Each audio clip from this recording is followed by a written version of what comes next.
The world gets closer to the edge of its seat as Israeli strikes into Lebanon kill hundreds after months of Hezbollah attacks in northern Israel.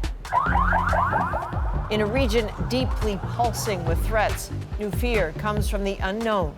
Just how far might things escalate?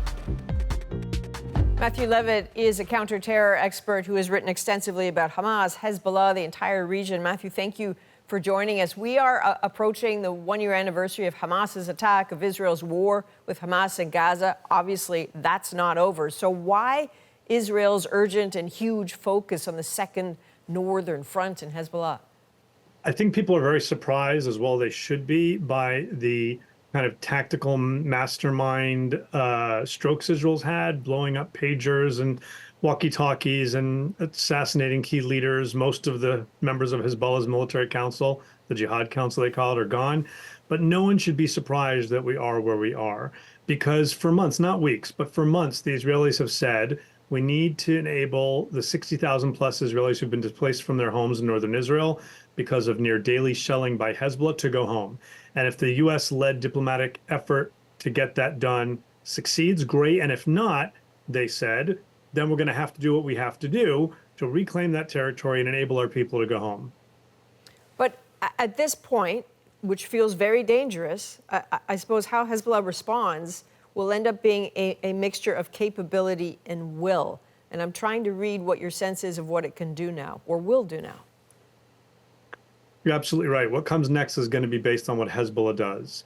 Hezbollah, on the one hand, is an extremely capable military organization with a larger arsenal of rockets than most sovereign countries have, probably about 150,000 rockets. But they are less capable today of fighting a prolonged full-scale war than they were 5 or 6 or 7 days ago, because the Israelis have taken out a few thousand of their key fighters with the exploding pagers and walkie-talkies. They've taken out their key wartime communication system, and they're looking over their shoulder. What gear has been tampered with next? Who's the mole?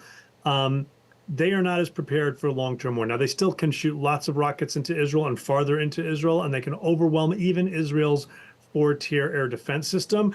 The question is, how long can they sustain that, given that the Israelis are clearly absolutely committed to pushing back on the 11.5-month-long Hezbollah rocket campaign? Matthew, it occurs to me that as we talk about this, as eyes look north, some eyes are not looking at Gaza, right? At the death toll there, at the hostages that remain. So what's it going to take to end that, to get a ceasefire? Gaza is still a festering wound. There are still Israeli hostages that are being held, and your average person in Gaza is living in horrific conditions. We need to find a way to bring that to a close, have a new government structure there that does not include Hamas. The easiest way that the conflict in the north ends is if there is a ceasefire in the south. That is not likely right now.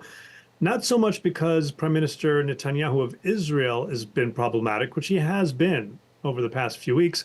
My understanding from U.S. officials is that the big impediment right now is that Hamas has moved the goalposts and is demanding much more senior, much more dangerous Hamas personnel with more blood on their hands be released in the first round under the ceasefire, probably anticipating that there would not be a second round, and that's the reason that we haven't seen a ceasefire. That would solve things not only for Gaza, but the head of Hezbollah, Hassan Nasrallah, has said that Hezbollah won't stop shooting rockets into Israel until there's a ceasefire. So absent that, there's a separate process that's been going on for months trying to convince Hezbollah to withdraw 10 kilometers from the border and stop firing. If that doesn't happen, the Israelis, I think, have made it very clear they will force the matter and secure the ability for their citizens to go home.